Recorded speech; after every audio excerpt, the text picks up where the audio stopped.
Welcome to One on One. I am Cyril Stober.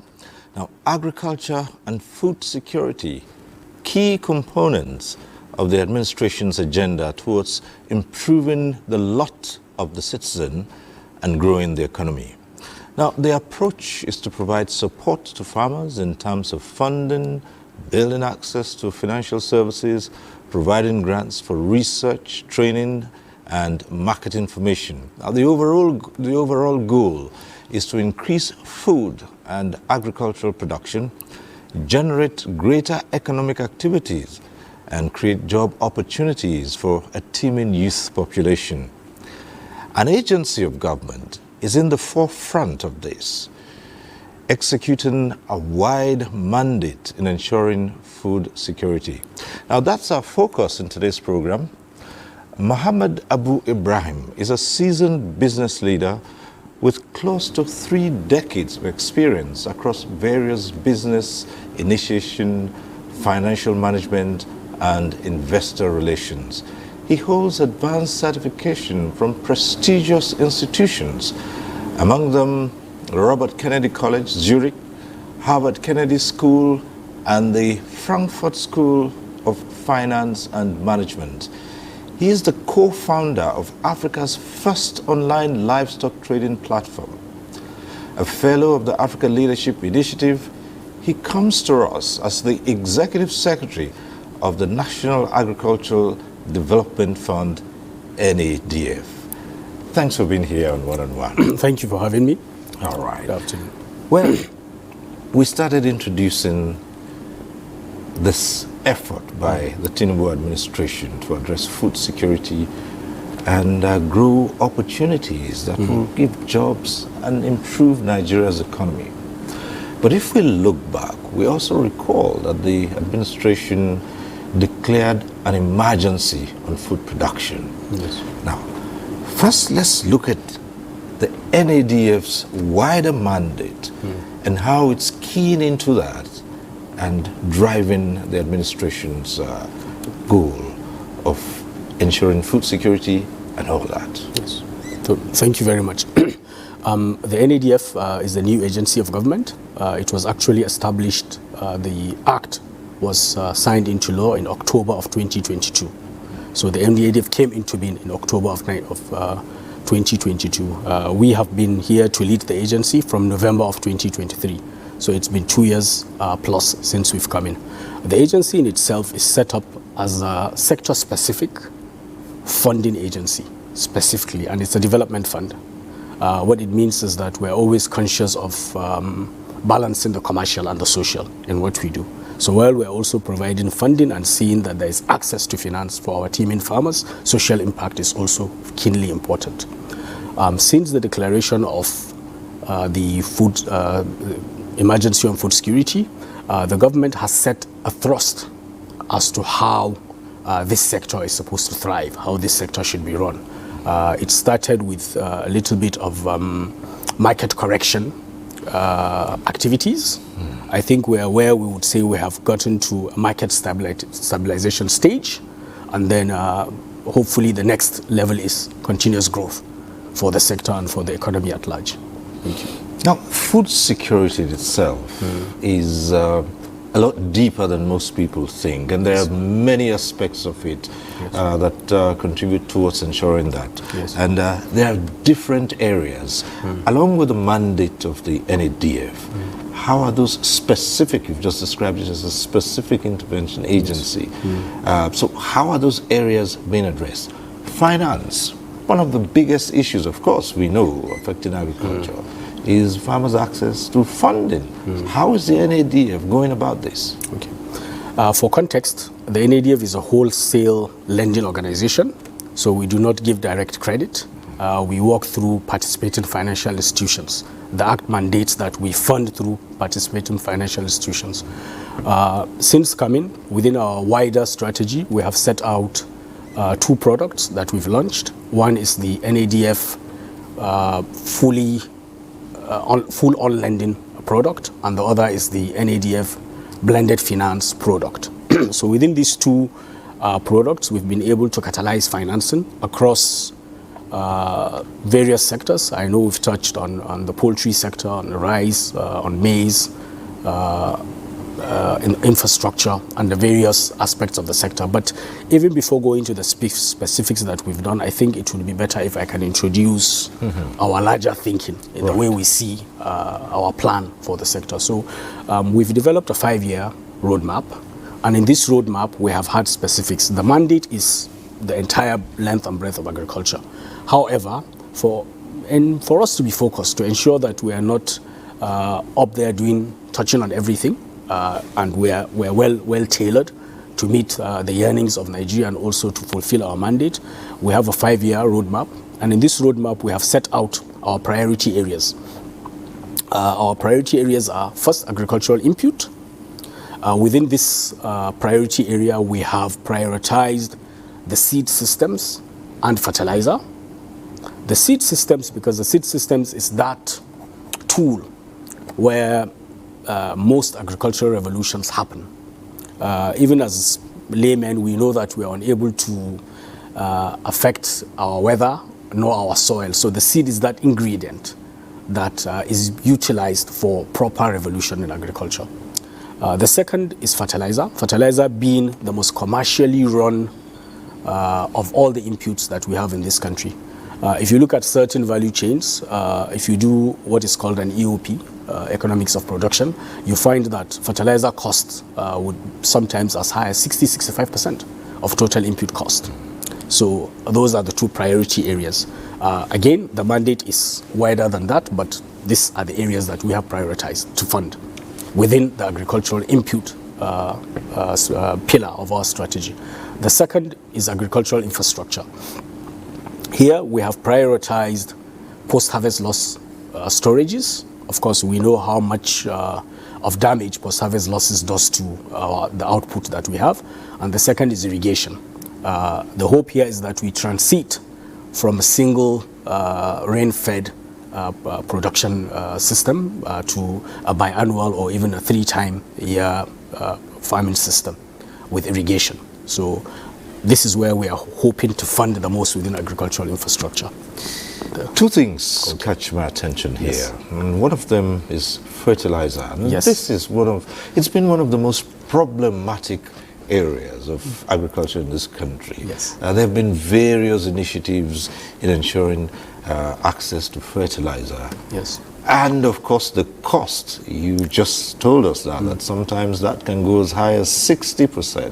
How is this being addressed as to take away all those glitches of the past, including sharp practices that have tended to stand in the way of equitable access to fertilizer and other inputs? I would say that in the last 6-7 years, there's been one consistent strategy, which is called the Presidential Fertilizer Initiative, that was started by the previous regime, that was run by the National Sovereign Investment Agency, the NSIA. The PFI has been Nigeria's major import system or import vehicle for fertilizer raw materials. As you are aware, we do import majority of the raw materials from Morocco and from Eastern Europe, like most countries do. I believe, if I'm not mistaken, the last count, I know of about 42 countries that import from OCP, from Morocco, that imports phosphates and the likes. So it's not just Nigeria that imports. It is a standard within the larger fertilizer industry. And within this PFI, we can see that the NSIA, through the mechanisms it's put in place, has catalyzed that industry.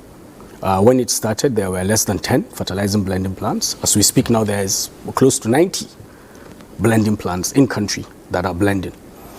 In terms of the cost of production, I think it's a general problem that affects all types of production in the country. It's not just specific to fertilizer. Anything where you import raw materials and produce in Nigeria, it's a general problem that we have. Utilization is the other end. Despite the success of the fertilizer industry in itself, especially considering that agriculture is the only consumer or customer to the fertilizer industry, I think there's a lot that needs to be done. Fertilizer utilization has not deepened as it should have. And also fertilizer utilization is not as efficient as it should be. That is where we are, and certain measures have been put up, not just by the NADF, but the Federal Ministry of Agriculture is doing a lot with different initiatives, the soil health initiatives. That vehicle that the NSIA run has also now transited from the NSIA to the Ministry of Finance Incorporated, MOFI, and is still being run with a lot of additions, with a lot of improvements onto the system. So I would say that the fertilizer industry in itself has really matured. What is left for is the correlation between fertilizer and agriculture to happen. And it's not going to happen overnight. Agriculture doesn't respond overnight. It has to be a systematic and a systemic way of ensuring that these initiatives, these reforms are put in place. The other aspect tied to this is the seeds you mentioned as well. And that also access to seeds. Yeah. And given the fact that there are so many issues surrounding seeds, including, of course, certain cultural factors and certain beliefs, how do you navigate all of this? So I would say that the most important point, the most important factor that we should look at is about yield. Our yields are abysmally low, we have to admit that, especially when you compare to countries that have the same socio-economic conditions as we do. And the seed system is that engineering system, as I've said before, that countries have utilized to develop, to improve on yields. The seed system, of course, along with other agronomic practices and everything else, but the seed system is one of the major ingredients. What we have done at the NADF since coming is that we have looked at those priority crops of the federal government, those food security crops, with which happen to be our own priority crops. I had not finished introducing the NADF and all we're about, but our priority crops are rice, maize, cassava, soya beans. We just recently added dairy and also oil palm to those priority crops. Again, we are not leaving out the others, but these are the priorities that we are looking at. The way the seed system works in Nigeria is that the research institutes are heavily involved. Currently, there are 16 research institutes that are within the ambit of the agricultural sector and another 16 colleges of agriculture. The seed breeding, the first part of the seed system begins with the research institutes. So they own the patent, they breed the seeds and then do all that is done within the scientific frame of a seed and then now bring it out for commercial utilization, commercial development and utilization. When we came in, we decided to do a baseline, a needs assessment and a baseline survey on the state of agricultural research, especially as it affects the seed systems in Nigeria. The surveys have proven to us, we have excellent scientists, excellent researchers, but the conditions within the research institutes are not at par with the modern world. So this has also had its own effect on the inability of our seed systems to really but part of your mandate also covers research funding? Yes. Right, okay. Yes, it does. It does. Some of the outcomes of the assessments we've done, the studies we've done across the research institutes have put us in a place where we have developed different models or different funding aspects. We have brought out the seed system and have held a series of engagements with the research institutes and seed producers, certified seed producers, and also the parent seed, foundation seed producers, to see how we're able to put up specific funding models for the seed systems. That is still in place. We have gone far with that, and we are hoping to see that we're able to launch that hopefully within this year, where we bring out a specific product, a specific funding product for the Nigerian seed system. Okay. Yes. Well, another aspect which you touched on again, which is critical, is the issue of post-harvest losses. Yes. So food waste, unfortunately for us, begins from the farm. It begins from the farm. In some of the value chains, post-harvest losses account to as high, again, as 50% of produce is lost to lack of proper storages, to lack of proper systems.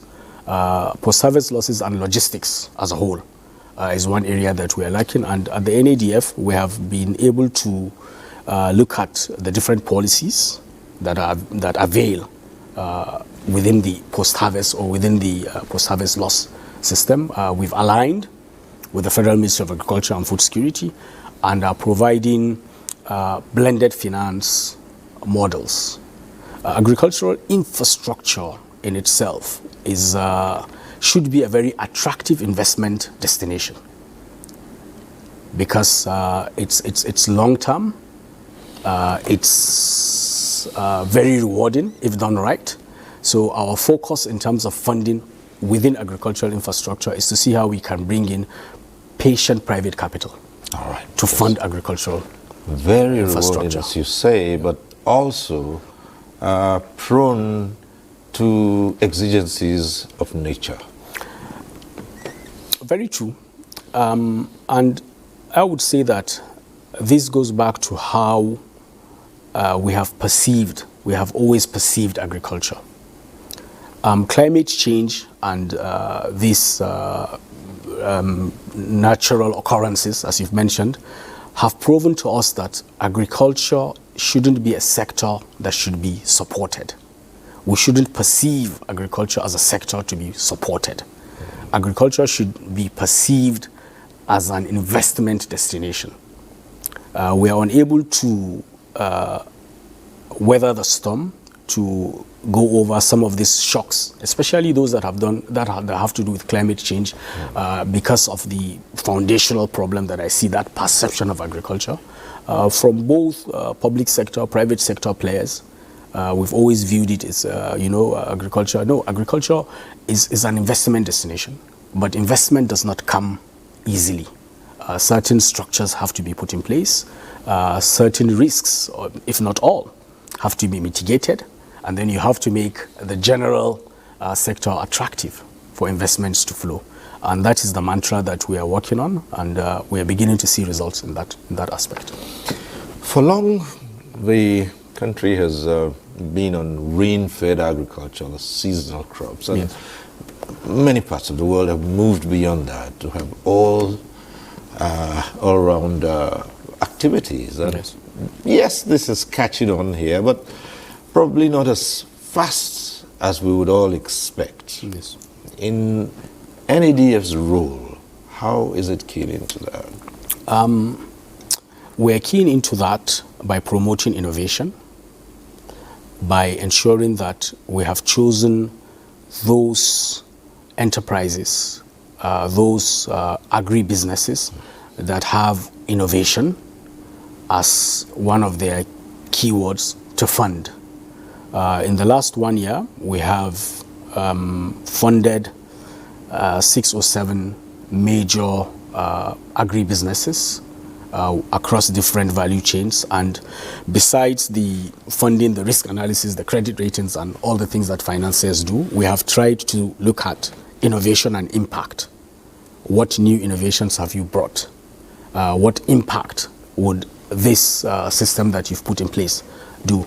We're also very interested in seeing that our farmers are upscaled. It's not just about farmer productivity and farmer profitability, but also skills. So within our on-lending products, we have a technical assistance grant, depending on the value chain, 2%, 3% for improving on farmer skills. Because it's a building block thing. It doesn't happen overnight. It has to be access to skills, access to markets, before access to finance. Once there are skills, there are markets, finance will flow. And this is the pathway that we've taken at the NADF. Let me take you back to what I might call the basics. It's all good. You have all this. And you just talked about not just increased productivity, but again, building the farmers. And here we can easily see that the farming population, well, yes, again, there have been some changes, but largely the farming populations made up mainly of aging population, still with very traditional methods, still skeptical about modern trends. In fact, we also talked about seeds introduction. There are those traditional farmers who would see certain seeds as having been modified and may not really be thinking about the yield at what expense. But all that will come into it. But again, replacing an aging population, farming population, demands that younger people take to it. Yes. So, is there anything in the NADF in developing, a roadmap towards attracting the younger generation to agricultural activities, even in the value chain? Yes. So our priority funding focus is women and youth as a strategy. They are our primary funding focus. And within both areas, whether it's the women or the youth, we have started by developing frameworks that we feel would be sustainable. We are not out for quick wins. We are hoping to have long-lasting impact. We have developed certain frameworks, especially with development partners. I know that with the GIZ, we have developed a framework for financing of women in agriculture and all that. But with the youth specific, our focus, our interim focus, our short-term focus has been within the nexus of technology and agriculture, because that's where the youth interplay, that nexus between technology and agriculture. We have partnered with NITDA, National Internet Technology Development, Information Technology Development Agency, on what is called the 4IRT, where NITDA had sought out certain technologies or certain agri-businesses that have done very well in trying to, again, bring in technology into agriculture. This ranges from IoTs through to animal identification, through to genetic feed systems, about 10 of them, that we've taken time to understand what they're doing and to see how we can upscale their technologies. For some, it's for them to be utilized within their own farms, but the end game that we're trying to push for is how do you commercialize these technologies, especially those that are locally made, that are locally manufactured. And we've seen some very interesting technologies within that partnership with NITDA. Internally, we also have a agri-youth development framework that we've just finished developing. We're looking at bringing in youth-specific funding products. Within the other things that we're doing, within our mechanization policy, we are just about to start a skills development for mechanization. We've partnered with the ITF and the National College for Agricultural Mechanization to put up a very robust training curricula for youths towards mechanization.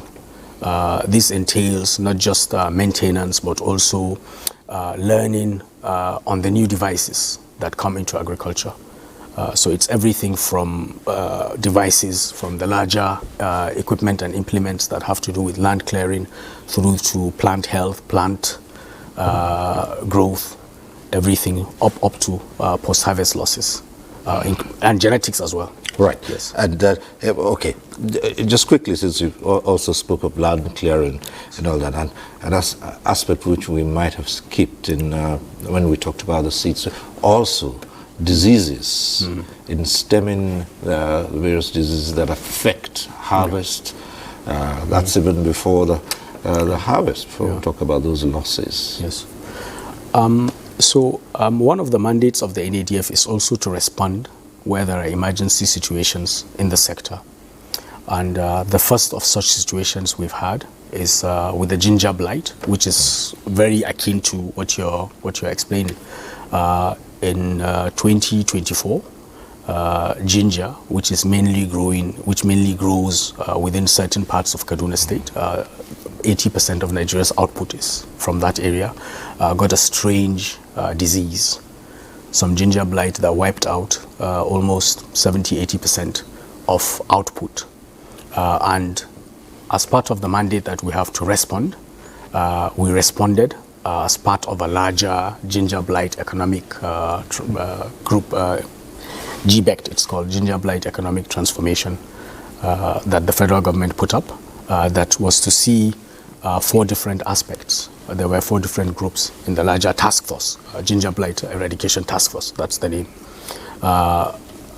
We were within the livelihood recovery, so we were mandated to put up a scheme that would help the farmers that have been affected by the ginger blight to recover. We went on to impact about 5,400 farmers or so within 7 local governments of Kaduna. We looked at the most vulnerable of those farmers, those that farm less than a hectare, mainly half a hectare of ginger farmers. So we put up a scheme where they were given inputs to now go on a crop rotation. One, as a livelihood recovery mechanism, but also because crop rotation always has the tendency to stem the growth of diseases. Ginger being a root crop, they were encouraged to now cultivate maize and sorghum, and they were given the inputs, they were given the training, and they were given the support. We've gone on to continuously we've done 2 now, different impact assessments of that intervention that we've done, to see how the farmers have responded and how the disease is abating. As at last year, a year after we've conducted that intervention, we realized that the disease was still prevalent. So again, we brought in the National Root Crop Research Institute, UMODIKE, that has the mandate for root crops, and the Institute of Agricultural Research, Zaria, which is the closest to the epicenter of that disease. And along with those 2 research institutes, we have developed a ginger recovery roadmap that entails everything from how do we ensure that we preserve that ginger species, that Nigerian species. There are 2 different species that we have in the country, and the first aim is to not to lose that species, because ginger also happened to have been Nigeria's fastest growing export crop for 3 years running before the blight came in. All right. Well, at this point, we'll take a short break. When we return, there are other matters we'll raise, some of them, tractorization, and of course, specific areas where the initiative has been applied, and we'll look at how much success has been recorded. So stay with us. We'll be right back. Thanks for staying with us. And I'm still here with the Executive Secretary, CEO of the National Agricultural Development Fund, the NADF, Mohammed Abu Ibrahim. An integral part of improving yield and building the agricultural sector, of course, is tractorization. And in the past, the country hasn't done too well in that. What's the roadmap that we have for that? The roadmap begins with the policy. The government of President Bola Ahmed Tinubu has put up a very robust policy, the National Agricultural Mechanization Policy, that easily, to summarize, is trying to change the mantra of how government provides tractors. This policy is built on how we can, one, provide tractors as a service, utilizing different tractor or equipment service delivery companies. They are called mechanization service providers. And two, in seeing that we liberalize. One of the challenges that mechanization has for agriculture is that it adds up to that upfront cost. And going back a step backward is those upfront costs have always been a hindrance. They've always been a clog, a hindrance for entry, a barrier to entry into the agricultural sector when you have to put up a lot of funding to buy tractors. So that policy addresses a liberalization, the liberalization of those, where these manufacturers, these tractors, service providers come in, and then they provide it as a service.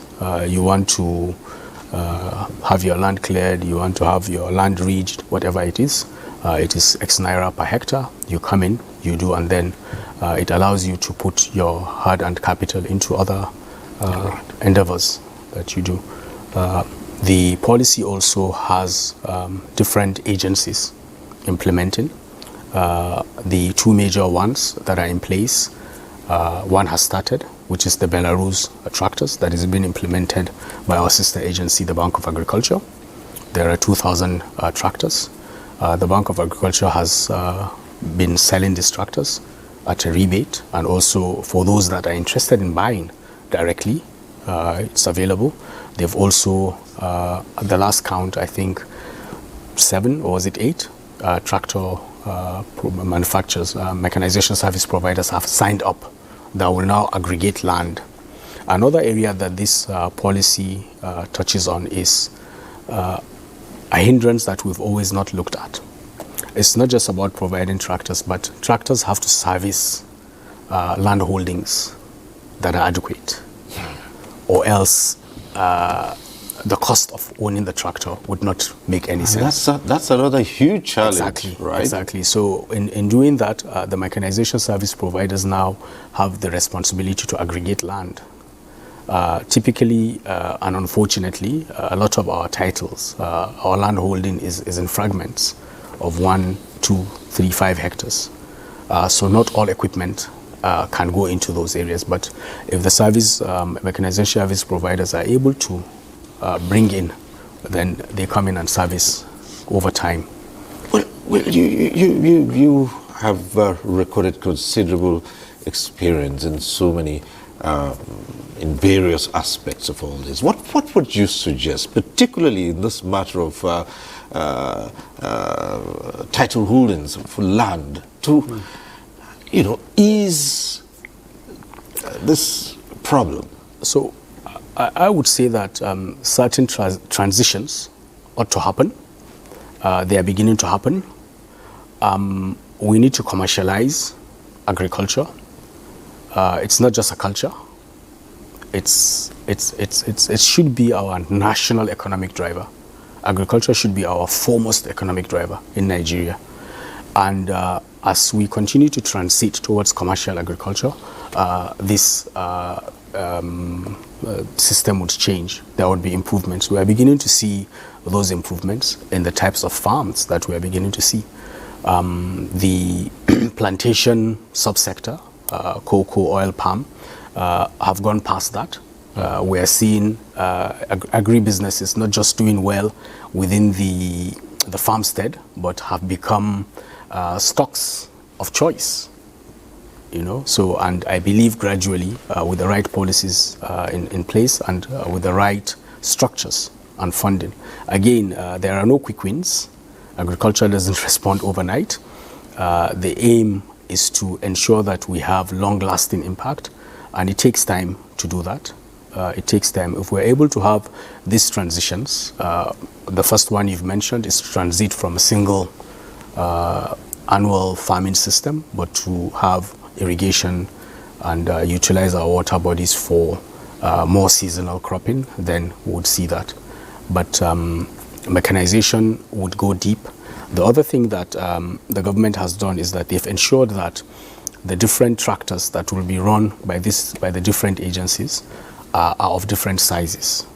Nigeria has 6 distinct agroecologies. So the tractors, the equipment are being brought in that would service the different agroecologies. Our agency has been mandated to implement the 2,000 John Deere tractors, which has not taken place yet, but is coming on board. These tractors are 65, 75 horsepower, along with different implements that come with these tractors. Again, we're not just looking at tractorization or providing mechanization. We are also looking at the skills gap that is abound within the sector. Some of this equipment we're bringing are the most modern equipment, so we're also trying to ensure that we have the right personnel to man this. Yes. There's something you call agro. Yes. Yes. Well, this is an NADF internal product, if I can call it that. It's actually called, the title is the Farm Input Supply Program. And again, taking cue from the stance of the federal government, from the mantra of where we are looking at as a government, the NADF decided to put up certain market correction initiatives within the agricultural sector. So the Farm Input Support Program is a program that entails different models. In November, sometime last year, the major cry was from agro-processors who had been put in a situation where market prices were lower than cost of production. And where agro-processing does not move, primary production also stalls. So we had started with a pilot. We had brought in qualified 40 agro-processors across the value chains of rice, maize, cassava, and soya beans, because these 4 crops has the most processing capacity in country. All the agro-processors that we qualified had one system of backward integration or the other. Some had contract farmers, some had outgrowers and all. And we had tried to provide them discounted inputs as a means of strengthening that ecosystem between the farm and factory. The reality on ground now is that a lot of farmers are crying over the cost of inputs. So we're coming in with a grant where we have looked at agricultural productivity across the different states of the country. We have currently earmarked 25 states. We have utilized the National Bureau of Statistics data and chosen per geopolitical zone those states that have the most agricultural productivity. We're doing, God willing, 4 states per geopolitical zone, except for the Northwest, where we're doing 5 states. We have also identified those crops within the states that we call, in each state, that we term crops of natural endowment. We've chosen food security crops that grow naturally within each state. So if you go to one state, it would be maize and sorghum. If you go to another state, it may be cassava and soya beans. We want to see that productivity is increased, fertilizer utilization is enhanced, and also that it tallies with other programs we're doing. We are trying to, again, see that there is a transition towards crop and soil specific inputs.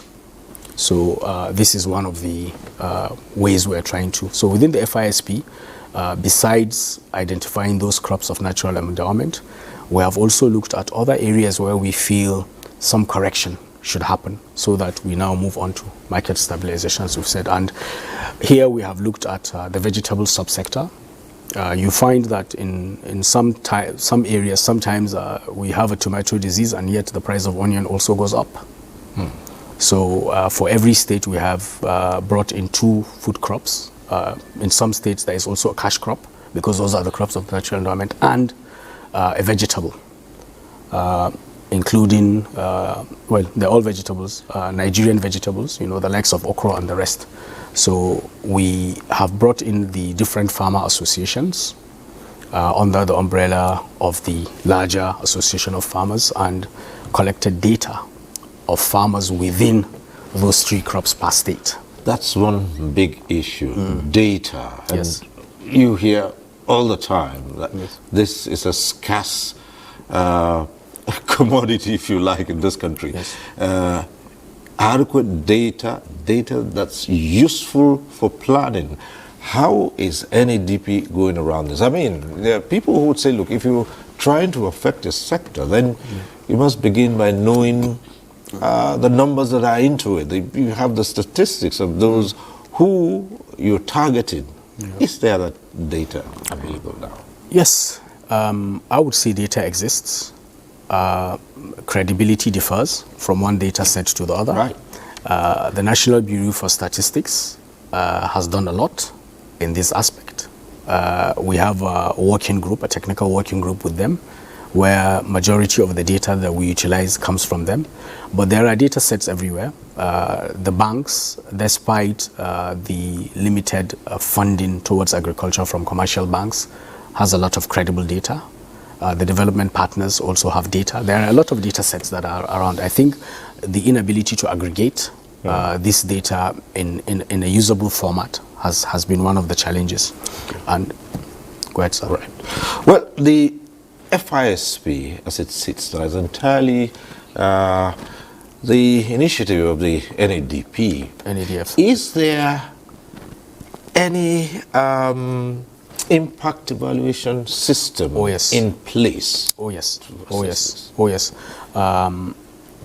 We have for each state a monitoring and evaluation partner. We also have technology partners. Last week we visited the head office of MTN Nigeria, where we had asked them to come in and support us with data verification, whether using their mobile technology data, and ensure that this data is not just only verified, but even location, specific location verification on that. There is a lot of monitoring and evaluation that will occur after. We know that we're a federal government agency with no farms and farmers. Besides the farmer associations, we've also brought in the state governments. In some state governments, we're partnering the state ministries of agriculture. In some, we're partnering the agricultural development project offices of those states. So the intention is to impact 5,040 farmers per state, with 1,000 farmers in FCT. In each of these states, 2,000 of those farmers the data is being brought up through the data of the state governments, looking at past programs that the state has done, existing farmer data and the likes, and then the farmer association will bring in the 3,000 farmers. This ratio is also what we are utilizing for the FCT. So we would be impacting about 127,000 farmers with the provision of fertilizer, both NPK and urea, to see that these farmers are able to go back to market. And then after we do this, and that's where we are very happy with the crop specificity of what we are doing. We'll be able to monitor them according to the crop they've planted. We'll be able to give accurate reports on the challenges that are being faced within that particular crop, and then try to aggregate the data and then bring out a larger report. Right, it's a good thing you mentioned having a working relationship with some of the states, because we were going to ask about the response and collaboration with the sub-nationals, who also have agencies, well, supposedly, to address food security and agricultural matters. And how has it been so far with the buy-in of the sub-nationals? It's been very good. Of course, some more than the others, and we have not come out all through the 36 states. We have also taken a regional approach where we are able to ensure that impact is nationwide. So in most of the geopolitical regions, there are states we've started with. We're working on 3 fronts with Cross River State. We're doing 2 other projects with Jigawa State. We have a lending facility with Niger State, one of the largest. I was going to say anything with Niger. One of the largest we've done. We are about to start a livestock project with Lagos State. So we are building on state by state and going. But generally, the response has been very encouraging. Some of the state governors have actually become my personal favorite because of their interest in agriculture. And we see that there is a lot of development coming from the subnationals. The challenge has been approach, how we are able to manage the different yearnings. And it's part of the NADF mandate as well, to support state governments and subnationals in their agricultural aspirations. So we've been able to map out certain value chains and what opportunities those value chains have for different states. Besides looking at agriculture, the other area we're working very well with states is in policy. Policy development. With some of the development partners, we've done 3-4 different policy initiatives with about 7-8 states now. Right. Another aspect I'd like us to look at is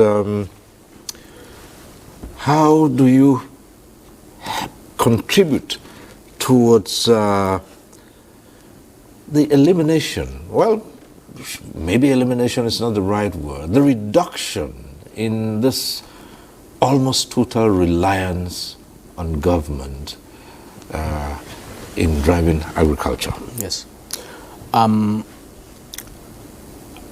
It ought not to be so. Governments, so underfunding in agriculture is not a Nigerian problem. It happens across Africa, historically and within contemporary times. The records are there. It's evidently clear that agriculture is underfunded. And this has led to different instances to have African governments put up different declarations, the Kampala Declaration, the other declaration that warrants governments to put up certain percentages, 10% of their funding. Again, so it goes back to what I'm saying, that we need to view agriculture from a commercial lens. It's not just an endeavor, it's not a social enterprise, not anymore. Not anymore. You know, we need to look at it from that, and I believe that government has done very well in setting up, especially this government. Our agency has been operationalized, the Bank of Agriculture has been capitalized, and all in an effort to ensure that government now becomes that, what's the word, we're trying to catalyze private capital into the sector. These agencies, bodies and organs, there's a tendency that sometimes you might have overlapping functions and duplications. How do you avoid all that? What goes on? Within this dispensation, we've had very robust partnerships with the different agencies. I haven't seen any overlap. Each of these agencies, I can mention them all, has a distinct function, a distinct mandate that it has to deliver. We have a working group, the Bank of Agriculture. It started out with NERSL, NADF and NALDA, and then the Bank of Agriculture has now joined. Not much has been done, but at least as leaders of these agencies, we've sat down at several instances where we have looked at areas of cooperation. It also may be that there is so much to do with solitary resources that we have no choice than to work together and complement each other. But there is a lot of that partnership, there's a lot of that going on, where we want to see a situation whereby every land cleared by NALDA is probably funded by an NADF product farmers that have come to work are supported by a Bank of Agriculture credit scheme and also guaranteed by NARSA. And we're slowly moving there. We have had 3 instances where we have done joint projects, large projects. We are trying to really move from sustenance to scale. And that's why these agencies are coming together, so that we are not just doing things in little bits. You've mentioned that, excuse me, you've mentioned that agriculture is long-term. Yes, it is. But there's a question that persists in the minds of many people in terms of food security. How soon can this country say, yes, it has achieved a reasonable level of food security? I believe we're heading there. Food inflation this month is hovering at about 14%. Same time last year, I believe it was getting to 25%. You know, general food inflation has come down. There's a lot of input into how we're able to finance. The policies are right. The environment is still very challenging, no doubt. Thank you. But what do we mean by food security? Food sovereignty is what Nigeria should be looking at. And there are many factors that are outside the ambit of agriculture, and that's why there is a lot of collaboration with other sectors. On a final note, yes. Your funding systems and schemes, how sustainable is that? Sources and all. Very sustainable. Remember that we're a development fund, as I mentioned, so we're trying to ensure that the funding we provide is concessionary. Concessionary funding that would be right for the sector. We're also trying to catalyze private sector. We are doing a lot of programs that would make the sector investable. That's our major focus for now, our short-term focus. All right.